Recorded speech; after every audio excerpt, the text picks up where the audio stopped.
Hello, everyone, and welcome back to another day in my survival world. And in today's episode, we're gonna go meet a very special guest that has been very insurmountable in the construction of this world, especially my ginormous storage system. And look at all his brethren, but our friend is trapped in this box right here. You can see his name's light gray.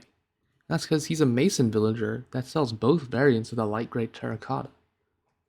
So I figured I want to make a special house for this guy, because if I ever need anything related to the light gray terracotta, I can just come to this guy and buy it up. So we gotta go look for a place to put this. Ouch. And I'll see you there. Okay, so I'm at this little clearing I made a while back. Just like eviscerated all the trees over here and whatnot. Lit it up. Which is not too far away from the rest of our main starting area. And let's take a little look above. See, there's this nice big area, and we're gonna make, I guess, the little village town for the Masons. And let's go look at our block palette. So we obviously have the light gray terracotta, which I don't know how much of this I'll use because when you think of light gray, you don't really think of this. Oops. Let me turn my volume down a little bit. You mainly think of blocks like stone or andesite. So we're mainly going to focus on those. But yeah, so these are going to be the blocks we're using. You can see that we have the mushroom stem, which is kind of grayish, kind of brownish, just like a small hint that we'll use as a highlight, maybe. Same thing with the block of iron. You can see that it has some gray, but I would probably consider this more white. And same thing with some of the darker blocks like moss if we use it, and stone that you would probably argue these are more just normal gray than light gray, but yeah. So I'm gonna go think of an idea, and I'll see you when that happens. I'm thinking right about here, a nice, very high spot. We're gonna put the build that I've already actually made in a creative world, and we're just gonna go, kind of go crazy. It's a nice bell tower, so that's why I picked a nice high location so you can, you know, quote unquote, hear the bell ring. It doesn't actually make any noise, but yeah, we're gonna go, you know, plan out some of this land, and then we'll start the build. I guess I'll see you in the time lapse. Okay, so now I feel like a politician. Great.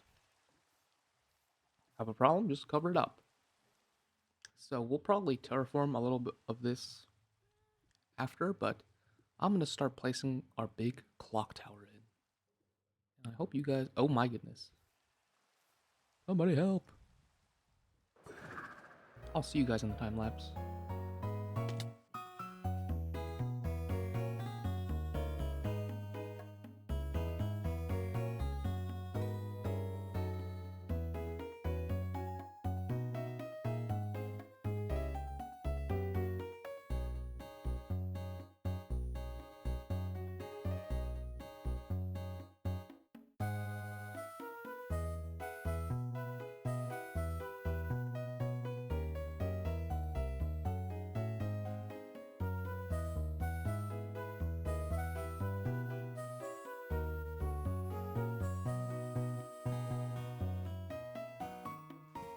Okay, everyone, we have finished the, well, I guess I'm gonna call the candlestick bell tower because it has a nice big bell and a lot of candles. And yeah, it's very phallic shaped, which I suppose is my fault, but that's okay, I suppose.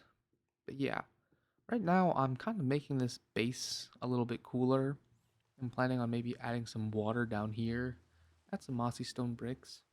But yeah, this is what we've got going for us. We still have to do the interior, which we'll do in a second. Yeah, I just wanted to show you guys what we have now. You can see we have some nice little details, like using the stairs here to confine this one block, quote unquote, space, which is actually like the insides of the redstone lamp. If we go inside, you can see that you have this, diamond shaped with these four little diagonal rectangles as the original texture, but when you frame it like this, you get this nice kind of circle, like a steering wheel, I guess. So I really like that. I think the bell looks really nice, and you can tell it's a bell from far away. Although I think like the little swinging thing right here is a little bit big, but I don't think I have that many alternatives. I would say I'm pretty happy about this. I think towards the top, the shape could use some work. But overall, I think I did pretty decent with some of the colors. Maybe think about how to use the glass a little better. Overall, I think the shape is kind of nice. I like the arches we have over here, but one thing that I think I didn't do well in my original design is I failed to recognize the power of this item right here, the grindstone. Because again, this is a light gray theme. And we're using lodestones, but we never even got the opportunity to add in these grindstones. And I think they would add a lot of shape to this whole build. So that is one oversight I will admit. But maybe we'll be able to figure something out. Maybe like put some up top here. We'll maybe check that out. I was thinking of using them kind of like to hold some lights. Now the question is, do we place it down or against? I think down would probably be better. Yeah, this is one of the bigger design flaws that are just lacks of block choice. I think I didn't implement the idea of light gray as well as I hoped to, because you can tell this is primarily light gray, but it kind of lacks the expression of being that distinct color. Obviously, you can tell it's a gray build, but I don't think it highlights it enough, which is something we'll hopefully work on expressing that. But it's kind of hard because gray is just such a broad palette in general. The main light gray things we really have are the andesite, the concrete powder, and the lodestone, in my opinion. But I think it's also not bad that we're using some of the darker grays because that just highlights the light grays a little more. And I do kind of like these, but I kind of want to put some. My original plan was to just add some down here, add some like finer details. Maybe instead of these hanging down, we would place these like right here, maybe. Just something little, but just adds a little bit more because I really struggled on what to do with this because if we look at a blank one, this part's really bland, but once we add these, it'll become a lot less bland. And there's a zombie chasing after us. Yeah, a nice little build we have going here. Where's that zombie? Huh, he ran off over there, but yeah, this is the finished building. We will do the interior, but I will be right back. Then we're gonna finish this part and actually connect everything to the terrain, and then we'll finish the interior, and then we'll call it a day.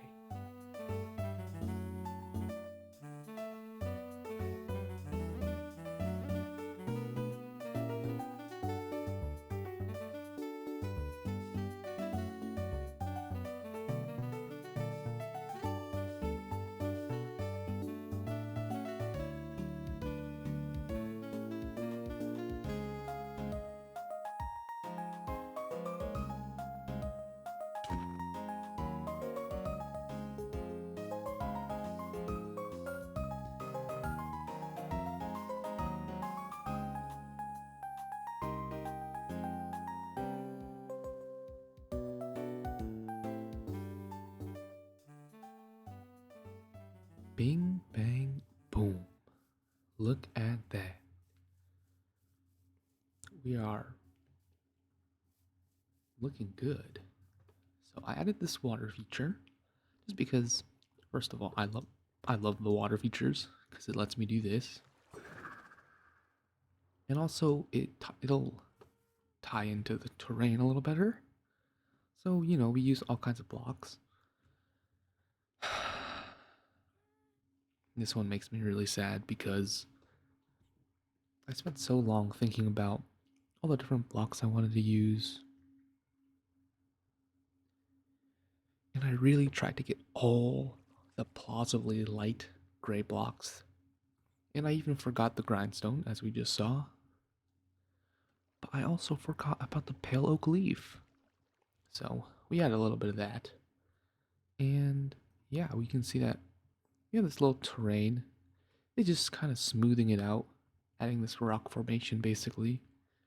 As well as on this side, it's not completely finished. We still have, quite a big gap going on, but for the sake of the video, I'm gonna call this completed. And right here, I figured I might as well make a nice little heart. Because I think the state of the world is a little tumultuous. So I think all of us could use a little love right now.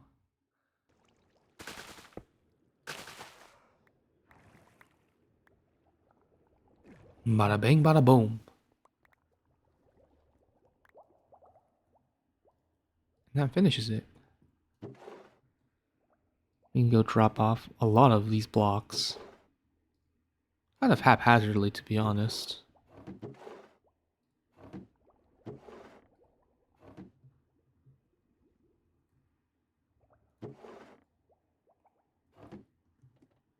Yeah.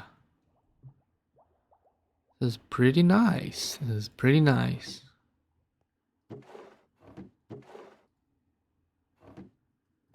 Look at that. So we have room for expansion.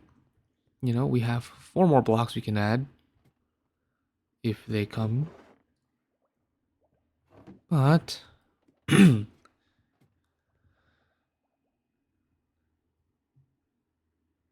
here we are. Ooh, we gotta grab a little bit more.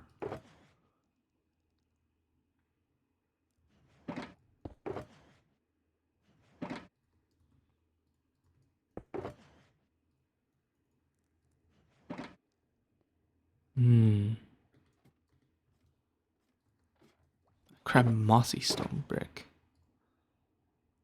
We could add those. 4 spots.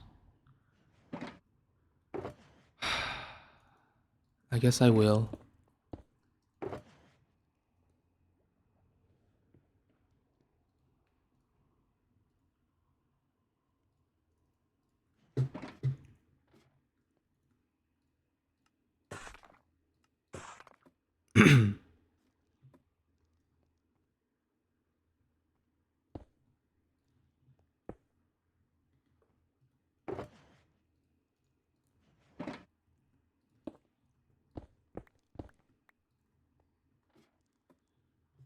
We need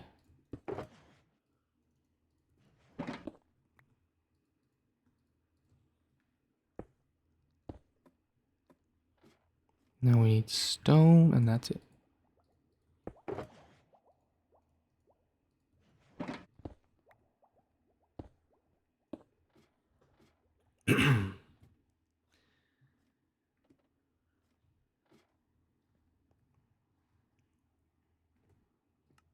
Okay, so that is the actual tower fully finished. Official. And let's just go look at what we've done. So, we're right here at the top with the giant bell. And we can kind of just look into the entire valley. Of course, my render distance is quite low, so you can't really see too much, and there's not much to see right now anyways, but that'll change. Let's go into the living quarters. You can see that we have some nice lodestones, workstations with a chest, and 2 gray beds because we want 2 villagers. Then we have our first storage room, which is nice and open. This is one of the better ones, where we're storing the concretes, gravel, all kinds of, gray scale blocks. And I just added the mossy stone brick variants because I figured I might as well. And we have some smaller blocks that we can also use that are kind of useful to have just sitting here, just to remind us, hey, we could probably use the lever, the stone button. And yeah, let's go on to the next one. This one's a little scuffed, but you have a lot of the important blocks, like the light gray terracotta and the glaze that this whole thing is kind of centered around. And then the two shades of gray glass because it helps a lot with shaping and coloring things in. We have a grindstone as well, and we're storing the light gray dyes on this side as well, but there's not really a block for that. So yeah, we also have the smooth stone. Let's go to this last level. This one's arguably the most important because you have the very common blocks, the stone brick, andesites. And these are the ones with the many block variants with the stairs, the slabs, the walls, the full blocks. So this stuff is the most desirable. And yeah, we have 4 water columns on each side, blocked by the iron bars so that it doesn't spill. Same thing on the bottom. And yeah, that's basically the whole thing. And yeah, have a good morning, evening, afternoon, whatever it is, wherever you are. I'll see you in the next episode.